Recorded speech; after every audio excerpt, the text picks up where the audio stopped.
Salut tout le monde, bienvenue dans cette nouvelle vidéo. Aujourd'hui on vous emmène au Costa Rica. Et alors oui, excusez le titre un petit peu putaclic, mais on va vous expliquer tout ça dans la vidéo. En fonction de ce qui vous intéresse, vous avez les chapitres qui sont disponibles. Donc s'il y a un truc qui vous intéresse pas, vous pouvez skipper et aller directement à la partie qui vous intéresse. Allez, c'est parti!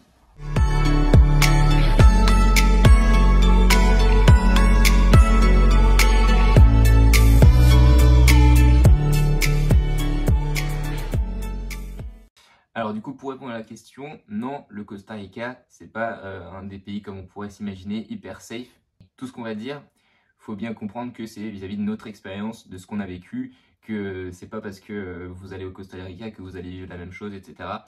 On pourrait s'imaginer que par exemple la Colombie ou le Mexique, etc., il y a plus d'agressions, plus de vols.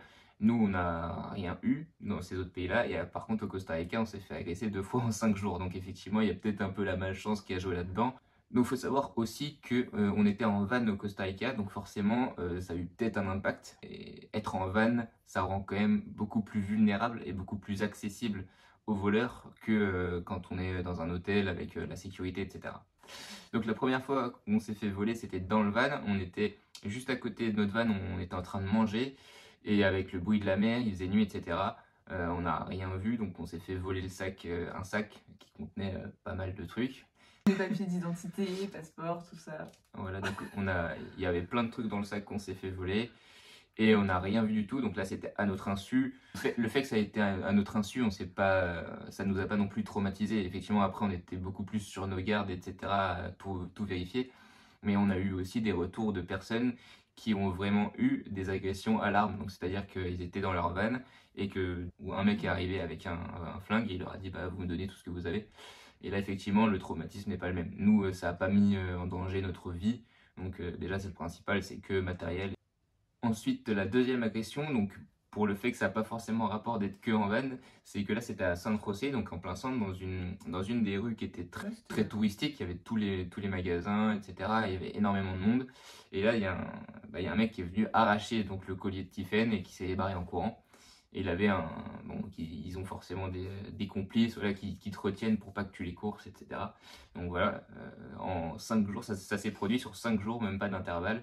On a eu ces deux agressions-là. Donc pour finir là-dessus, on va pas s'éterniser non plus sur le fait que se soit fait agresser, parce que le Costa Rica, faut pas se poser la question si c'est à faire ou pas, étant donné que bah voilà, ça peut craindre, il y a beaucoup de voleurs, etc. On s'imaginait pas du tout ça, mais ça reste un pays magnifique. Si vous avez envie d'y aller, allez-y, mais si on avait un conseil à vous donner, c'est si vous faites en van, faites très attention, soyez sur vos gardes et puis essayez d'aller justement, non pas en camping sauvage, mais en camping dans des endroits surveillés. Ou sinon, vous pouvez aussi louer une voiture et aller dans des hôtels sécurisés. Là, effectivement, c'est plus... au final, l'un dans l'autre, le prix est à peu près le même. Nous, on a choisi le van parce que ça permettait d'offrir plus de liberté. On peut bouger au moment où on veut, alors que si on prend un hôtel, forcément, tu prends 2-3 nuits, bah, tu sais que tu vas pas perdre une nuit, donc tu vas rester à cet endroit-là. Alors que là, avec le van, ça nous permettait de bouger un peu tout le temps, et c'est pour ça qu'on l'a choisi. Alors du coup, pour l'itinéraire, on est arrivé du coup à San José, donc la capitale du Costa Rica. On a récupéré le van et tout, et après on est parti directement direction le Cahuita, du coup c'est la côte des Caraïbes. À Cahuita, on est resté 2 nuits, je crois.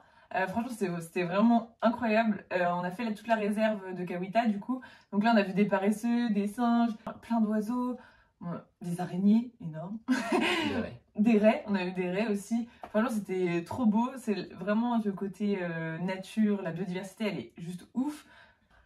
Du coup, après Cahuita, on est parti donc vers toujours côté donc Caraïbes, mais vers le nord, donc vers Tortuguero. Donc là où il y a donc les fameuses plages où les tortues viennent pondre du coup. On a pris un bateau pour aller jusqu'à la plage, enfin tout ce qui est Tortuguero, parce qu'en fait c'est pas accessible en voiture. Donc on a laissé le van sur le parking et après on a pris un bateau pour aller là-bas. On a vu sur la route des crocodiles, des iguanes, franchement vraiment les animaux. Singes hurleurs aussi, incroyable. Du coup on est arrivé sur Tortuguero. Donc on a été faire toute la plage. On a vu énormément, mais alors plus d'une centaine de nids de tortues. Mais on n'a pas vu de tortues, mais c'est pas grave, on a vu plein d'autres choses. Et on a vu ce lieu qui est quand même à faire, vraiment. Du coup, après Tortuguero, on est parti directement vers Arenal.